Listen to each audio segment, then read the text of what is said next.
ನಾನು ಆರ್ ಅಶೋಕ್ ಅಣ್ಣನ, C T Ravi ಅಣ್ಣನ, ಯತ್ನಾಳ್ ಅವ್ರನ್ನ ಮತ್ತೆ ನಮ್ಮ ವಿಜೇಂದ್ರ ಅಣ್ಣನ ಹಿಂದೂ ಧರ್ಮದ ಬಗ್ಗೆ, ಸನಾತನ ಧರ್ಮದ ಬಗ್ಗೆ ಡಿಸ್ಕಷನ್ಗೆ ಆಹ್ವಾನ ಮಾಡ್ತಿದ್ದೀನಿ. ಬನ್ನಿ ಹಿಂದೂ ಧರ್ಮದ ಬಗ್ಗೆ ಮಾತಾಡೋಣ, ಅರ್ಚಕರ ಸಮಸ್ಯೆಗಳ ಬಗ್ಗೆ ಮಾತಾಡೋಣ, ಬಡ ಬ್ರಾಹ್ಮಣರ ಮಕ್ಕಳ ವಿದ್ಯಾಭ್ಯಾಸದ ಬಗ್ಗೆ ಮಾತಾಡೋಣ. ತಮ್ಮ ಜೀವನವೆಲ್ಲ ದೇವಾಲಯದ ಗರ್ಭಗುಡಿಯಲ್ಲೇ ದೇವರಿಗೋಸ್ಕರ ಡೆಡಿಕೇಟ್ ಮಾಡಿರ್ತಕ್ಕಂಥ ವ್ಯಕ್ತಿಯ ಆರೋಗ್ಯ ಬಗ್ಗೆ ಮಾತಾಡೋಣ, ಅವ್ರ ಇನ್ಶೂರೆನ್ಸ್ ಬಗ್ಗೆ ಮಾತಾಡೋಣ, ಅವರ ಮಕ್ಕಳ ಉನ್ನತ ಶಿಕ್ಷಣದ ಬಗ್ಗೆ ಮಾತಾಡೋಣ.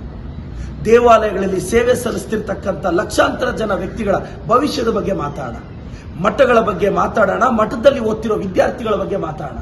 ನಾನು ಶ್ರೀ ಕ್ಷೇತ್ರ ಸಿದ್ಧಗಂಗೆ ಮಠದಲ್ಲಿ ಓದೋಣ 5 ವರ್ಷ. ಬನ್ನಿ ಕರ್ನಾಟಕದ ಮಠಗಳನ್ನ ಅಭಿವೃದ್ಧಿ ಮಾಡೋಣ. ಅಶೋಕಣ್ಣ ಬನ್ನಿ, ದೇವಾಲಯಗಳನ್ನ ಅಭಿವೃದ್ಧಿ ಮಾಡೋಣ. ಬನ್ನಿ ಯುನೆಸ್ಕೋನ ನಂದಿ ಟೆಂಪಲ್ನ, ಭೋಗನಂದೀಶ್ವರ ಟೆಂಪಲ್ನ ಯುನೆಸ್ಕೋ ವರ್ಲ್ಡ್ ಹೆರಿಟೇಜ್ ಸೈಟ್ಗೆ ಸೇರಿಸಬೇಕು ಅಂತ ಪ್ರಯತ್ನ ಪಡ್ತಿದ್ವಿ. ಬನ್ನಿ ನಿಮ್ಮ ಕೇಂದ್ರ ಸರ್ಕಾರವನ್ನು ಒಪ್ಪಿಸಿ. ಇಂಥದ್ರ ಬಗ್ಗೆ ಡಿಬೇಟ್ ಮಾಡೋದು ಬಿಟ್ಟು ಮದ್ದೂರ್ಗೆ ಹೋಗ್ತಾ ಇದ್ದಾರೆ. ಪಾಪ ಆರ್ ಅಶೋಕ್ ಅಣ್ಣನ 4 ಜನನೇ ಅಲ್ಲಿ ಪಾಪ ಎತ್ಕೊಂಡು ಕುಣಿಸಕ್ ಪ್ರಯತ್ನ ಪಡ್ತಿದ್ರೆ ಆಗ್ತಾ ಇಲ್ಲ. ಇನ್ನು ಬಿಜೆಪಿ ಅವ್ರು ಹೆಂಗ್ ಹೊತ್ಕೊಂತಾರೆ? ವಿಜೇಂದ್ರಣ್ಣ ಅಲ್ಲಿ ಕಾಣಿಸಿ ಬಂದ್ಬಿಡ್ತಾ ಇದಾರೆ. ನನಗೇನೋ ಈ ಬಿಜೆಪಿ ಅವ್ರು ಎಲ್ಲ ಅಭದ್ರತೆ ಆಗಿದೆ. ಏನಾದ್ರೂ ಮಾತಾಡಿದ್ರೆ ಅಲ್ಲಿಂದ ನಾವ್ 2.5 ವರ್ಷ ಆದ್ಮೇಲೆ ಬಂದ್ಬಿಡ್ತೀವಿ, ತೋರಿಸ್ಬಿಡ್ತೀವಿ.